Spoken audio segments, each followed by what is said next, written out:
अस्सलामुअलैकुम, welcome back to my YouTube channel. तो कैसे हैं आप सब लोग? उम्मीद है खैरियत से होंगे। तो नाज़रीन, नेक्स्ट व्लॉग आज स्टार्ट करते हैं।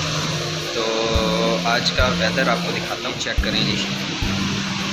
बड़े कमाल का वेदर है। बारिश हल्की हल्की सी हो रही थी, अभी रुक गई है, और कल रात से मुसलसल हो रही है बारिश, लेकिन मेरे हिसाब से ठंड स्टार्ट हो चुकी है। वेदर इधर बड़ा ज़बरदस्त बन चुका है। खैर, अभी चलते हैं यूनिवर्सिटी और वहीं पे ही मिलते हैं आपको। चुके हैं यूनिवर्सिटी, और यूनिवर्सिटी की कंडीशन आपके सामने है। सुनसान सी, बारिश हुई है, जिसकी वजह से सारे अंदर बैठे हैं क्लास में। कैसे हैं आप? ठीक हैं? आपका नाम तो उस्मान भाई था, आई नो, क्योंकि पिछला इंटरव्यू भी आपसे लिया था। तो खैर, आज का जो मेरा टॉपिक है जनाब, वो ये है कि आपको कश्मीर के बारे नॉलेज है? थोड़ा सा कश्मीर इशू क्या है, इसके बारे में थोड़ा सा आप नाज़रीन को बताना चाहेंगे कि आखिर क्या इशू है जिसकी वजह से कश्मीर जो है एक प्रॉपर उसका जो सल्यूशन है वो नहीं मिल रहा, क्या उसकी रीज़न है? पहली बात ये कि मेरा नाम उस्मान था और उस्मान। माशाल्लाह, ठीक है। कश्मीर इशू तो बहुत बड़ा इशू है। आप कश्मीर इशू के किस पॉइंट की बात? चलें, मैं आपसे सिर्फ ये इशू पॉइंट की बात करना चाह रहा हूँ। आप क्या चाहते हैं कि कश्मीर जो है एक अलग रियासत होनी चाहिए, कश्मीर इंडिया के साथ जाना चाहिए, कश्मीर पाकिस्तान के साथ जाना चाहिए? इसके बारे में आप मौक़िफ़ दें। देखें, कश्मीर एक स्टेट है, ठीक है, जिसको पाकिस्तान मुख्तार स्टेट की तस्लीम करता है। आप भी जानते हैं और दुनिया भी जानती है। बिल्कुल। हाँ, ठीक है कि दाखिली तौर पर कश्मीर जो है वो मुख्तार है, लेकिन खारजी तौर पर जिस तरह के करेंसी, ट्रांसपोर्टेशन और टेलीकम्युनिकेशन और करेंसी जो है और दिखाई देती चीज़ें पाकिस्तान के ज़ेरे कंट्रोल है। तो ऐसे तो फिर मैं जी बात कर रहा हूँ जी आप तो कश्मीर इशू के लिए पाकिस्तान को बेहतर यही है चाहिए कि अपनी एक अच्छी पॉलिसी दे, जिस तरह की सीधी सीधी बात करें, नहीं कश्मीर हमारा है, ठीक है, या जो भी जिस तरह का पाकिस्तान कहता है कि एक तो बात अक़वाम मुत्तहिदा के UN के कश्मीरी अलग रियासत है, नहीं रियासत नहीं, अलग उम्मीदवार है, पाकिस्तान उम्मीदवार है। सही, ठीक है, सही। अक़वाम मुत्तहिदा को क्या पड़ी है कि वो हमारे मसाइल में आके दखलंदाजी करे या हमें कोई इंसाफ दिलाए। और अक़वाम मुत्तहिदा की पूरी तारीख है कि अक़वाम मुत्तहिदा में कभी भी इस्लाम और मुसलमानों के हक़ में कोई फैसला नहीं है। जब तक आप भी जानते हैं कि शिमाली तैमूर जो कि इंडोनेशिया का एक क्रिश्चियन इलाका था, वहाँ पे चंद टेररिस्ट नाम के जो कि फसादी लोग थे क्रिश्चियंस, जिनको इंडोनेशिया गवर्नमेंट ने मारा, तो उस पर बड़ा काबिला हुआ कि यहाँ पे इंसानियत की तौहीन हो रही है और इंसान को मारा जा रहा है। तो क्या हुआ, चंद उस पर पाबंदियाँ लगा दें, उसको मुआशरती समाजी दिफाई तौर पर जकड़ के रख दिया।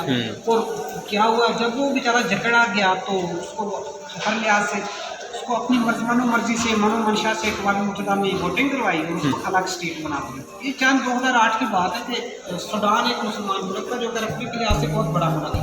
वहाँ पे चंद ये ना तो वो ईसाई थे लेकिन वो गैर मुस्लिम थे, क्योंकि वहाँ पे मामला था गैर मुस्लिम का। तो उनकी एक आयात भी है, अल कुफ्र मिल्लतुन वाहिदा, कुफ्र तो गैर मुस्लिम जो है काफिर है, तो एक मिल्लत वाहिद की जान है की तरह। तो हम इस बात को लेते हैं कि सूडान को तोड़ा, उसमें मकासद क्या था कि मुस्लिम स्टेट को कमज़ोर करना, रकबे के लिहाज से मुआशरती और समाजी तौर पर। तो ये नुकसान चले, आई नो ईसाइयों के, ठीक है, ठीक, क्योंकि इनका अगर कुत्ता भी मर जाए ना, इनको इंसानियत याद सही है। चले, मैं इस बारे अभी नहीं जा रहा, मैं जी यहाँ पे इसके बरकस हम देखते हैं कि इस्लाम और मुसलमानों के मामला। आप ये कहना चाह रहे हैं कि वो हमारे हक में नहीं होते, ना बोलते हैं, यानी कि UN की तरफ से आप ये समझते हैं कि बहुत मुश्किल है कि वो मैं यही बात जी, तो यस, ठीक है। लेकिन मैं आपसे जनरली ये पूछना चाह रहा था, आप क्या कहते हैं? आप एक पाकिस्तान सिटीजन हैं, तो आप बताएं आप क्या चाहते हैं पाकिस्तान? मैं चाहता हूँ कि कश्मीर के लिए जो है, यहाँ तो जिस तरह पाकिस्तान कहता है कश्मीर खुद मुख्तार हो या इंडिया का हिस्सा हो या इसका हिस्सा हो, तो अक़वाम मुत्तहिदा को क्या पड़ी है वोटिंग करवाने की? अभी मेरी अली भाई से जो डिस्कशन हो रही थी वो भी कह रहे थे कि पाकिस्तान मजबूत पॉलिसी दे, क्योंकि हर बंदे के शवाहद तो होते हैं ना, तो गलत फहमियाँ भी होती हैं। जब ऐसे मामला तो गलत फहमियाँ झूठ बहुत जल्द सराहियत करती हैं। सही है। आप अच्छी पॉलिसी दे कि कश्मीर हमारा है, हम मुस्लिम हैं, एज अ मुस्लिम होने के नाते हम किस लिहाज से भी इशारा कहते हैं अपनी, अगर वो मर रहे हो वहाँ पे, औरतें बच्चे बूढ़े बिल्कुल जा रहे हो। इंसान के लिए ना, मुसलमान के लिए औरत का दुपट्टा भी बड़ी इज्जत और गैरत की अलामत बेशक। हुआ करता है। वहाँ पे तो औरतों की इस्मतें तक इसमें तो लूटी लूटी जाती जाती हैं। हैं। अल्लाह और माफ़ हम क्या करते हैं, 6 माह साल के बाद एक तराना दे के वाह वाह ये जोशीले नारे लगाते हैं। ये सही बात। कोई गैरत नहीं है, ये कोई मुसलमान कौम को जेब नहीं देती है।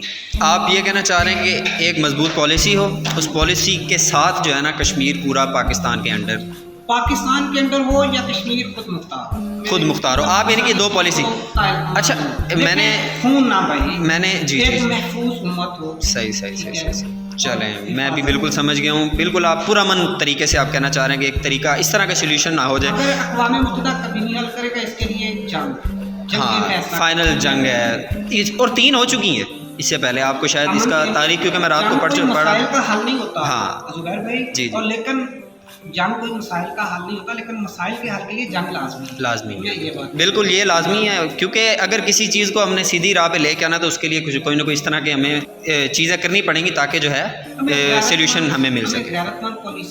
सही बात, सही बात। चलें बहुत शुक्रिया उस्मान भाई, बहुत शुक्रिया आपका। कैसे हैं जनाब? ठीक है आप माशाल्लाह से। अगेन वेलकम जी आपको मेरे ब्लॉग में। तो खैर जनाब आज का मेरा सवाल है कश्मीर इशू पे। तो जनाब आप कहाँ से हैं ये बताएं सबसे पहले। कश्मीर से ही हैं, मीन्स के कहाँ से? डडियाल से, मीरपुर। ठीक है तो जनाब आप ये बताएं कि आप क्या चाहते हैं, मीन्स के 1 मिनट 3 चीज़ें हैं आपके सामने। एक पाकिस्तान, क्योंकि इस टाइम पाकिस्तान के साथ आपका बना हुआ सेटअप, उसके बाद इंडिया है, दूसरा कश्मीर इंडिया के पास है, उनके साथ बना हुआ है, उसके बाद और तीसरा जो एक हल है एक आज़ाद। ठीक है तो आप क्या चाहते हैं? भाई सबसे पहली जो इंसान का आप ये कह सकते हैं बुनियादी ज़रूरत है वो आज़ादी का होता है। बिल्कुल बेशक। तो हर कोई आज़ाद होना चाहता है, तो ऑब्वियसली कश्मीर के लोग भी आज़ादी चाहते हैं। और आज़ादी सेंस में कि हर किसी चीज़ की आज़ादी की, ना कि हमें टूटी फूटी आज़ादी मिले या उस तरह की चीज़ें हमें नहीं चाहिए। क्योंकि हमने एक आज़ादी के लिए कश्मीरियों की जो स्ट्रगल है वो आप देख सकते हैं। कश्मीरी बहुत पहले से तारीख से इसी मामलात में ही उलझे रहे हैं, मीन्स के आज़ादी के लिए ही। और ये बहुत पुरानी तारीख है, अभी की तारीख नहीं है, 1947 से भी पहले की शायद। मुझे जहाँ तक मैंने रात को इसको थोड़ा सा पढ़ा है तो मुझे लगा है कि काफ़ी पुरानी जो है ना इनकी हुआ है। खैर ये तो आप समझे कि फितरत है ना, ये इंसानी फितरत है कि उसको आज़ादी हर चीज़ की मैसर होनी चाहिए। इसलिए जो कश्मीरियों का मौक़िफ़ है कहता था कि आपने आज़ादी के बाद भी तो आपकी आज़ादी चाहिए। सही है, यानी कि आप ये कहना चाह रहे हैं कि एक आज़ाद रियासत आपकी दोनों को मिला के होनी चाहिए, ऐसे ही ना? जो पूरा कश्मीर आप अगर पूरे कश्मीर की स्टडी करें, तारीख स्टडी करें, बाकी चीज़ें उसमें अगर आप आज़ादी हासिल करना चाह रहे हैं जो रियासत से, वो तो एक इंडिपेंडेंट जो है वो आपकी एक रियासत होगी, वो तो सारी ही लोग, क्योंकि चाइना ने कब्जा किया हुआ है। सही है। आप ये देख सकते हैं कि ये एक ऐसा रीजन है जो तीनों तरफ से घिरा हुआ है। 3 जो है ना मुल्कों ने इसको वो घेरा हुआ है। सही है, बिल्कुल बिल्कुल ऐसे इसी के घेरे से बिल्कुल। और ये जो है इसकी बड़ी अहमियत है इसकी।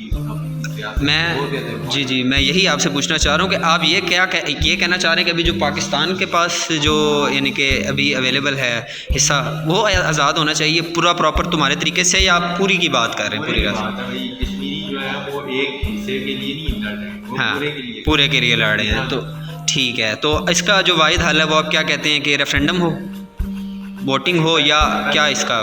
पहली बात ये है कि कश्मीरी इसी बात पे कह रहे हैं कि जो है वो रेफरेंडम हो, फिर उसके बाद कश्मीरी अपनी मर्जी से फैसला करें, आया वो इंडिया के साथ जाना चाहते हैं या पाकिस्तान या अलग रहना चाहते हैं। बिल्कुल ऐसे ही है। नहीं मैंने थोड़ी सी डिस्कस की ना रात को, तो यूएन ने जब ये पाकिस्तान और 2 कौमी नज़रिया अलग हुआ था तो उस टाइम जो है ना यूएन ने यही कहा था कि आप रेफरेंडम करवाएं, लेकिन सिर्फ़ और सिर्फ इशू क्या था कि आपका उस टाइम जो मेन बड़ा था महाराजा था वो हिंदू था। ठीक है, उस टाइम जो अक्सरियत थी वो उस टाइम भी मुसलमान, वो ये एक तो मुसलमान की अक्सरियत ये चाह रही थी कि आज़ाद हो, और एक ये चाह रही थी कि हम मुसलमानों की तरफ ही जाएंगे, इनका जो उनका मौक़िफ़ था उस टाइम। ठीक है, वो जो बात की आप अगर स्टडी करें तो उसमें यही चीज़ है, उसमें हिंदू होने की वजह से नहीं, उसमें सिर्फ ये कि इंडियन रियासत से मदद मांगी थी जब इन पर हमला किया गया। ये आप स्टडी करेंगे तो आपको इसका यहाँ पे डिस्कस करना मुझे नहीं लग रहा कि मुनासिब लगेगा। सही। तो इसलिए अगर स्टडी की जाए तो, क्योंकि हमारी आवाम को जो है वो मसले का ही नहीं पता, क्योंकि आवाम जो है वो हकीकत से वाकिफ नहीं है। हकीकत से वाकिफ नहीं है, बिल्कुल। हकीकत और तारीख से वाकिफ नहीं होंगे तो आप फिर बातें करते हैं। देखें, मैं आपको एक मिनट में बात काट रहा हूँ। मेन बात ये ना कि आपकी अक्सरियत हमेशा मुसलमानों की रही है पूरे कश्मीर में, अभी तक भी 90% 80%, अब वो मैं आपको जनरली वैसे बता रहा हूँ।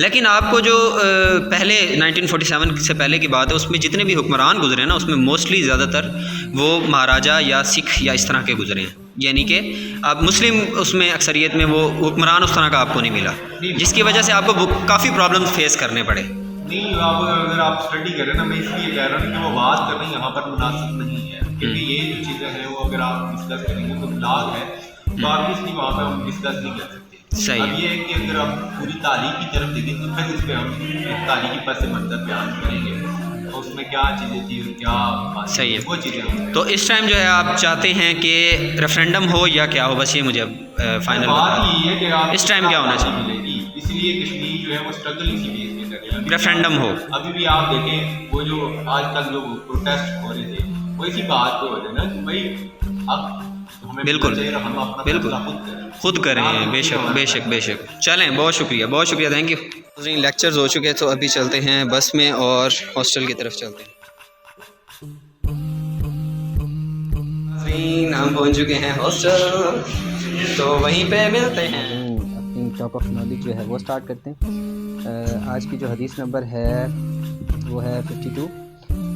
नबी करीम सल्लल्लाहु अलैहि वसल्लम से सुना, आप सल्लल्लाहु अलैहि वसल्लम फरमाते थे कि हलाल खुला हुआ है और हराम भी खुला हुआ है, और इन दोनों के दरमियान बाज़ चीज़ें शबा की हैं जिनको बहुत लोग जानते नहीं हैं कि हलाल हैं या हराम।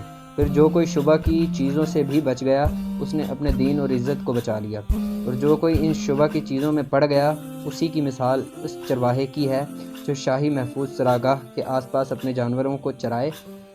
वो करीब है कि कभी इस चरागाह के अंदर घुस जाए और शाही मुजरिम करार पाए।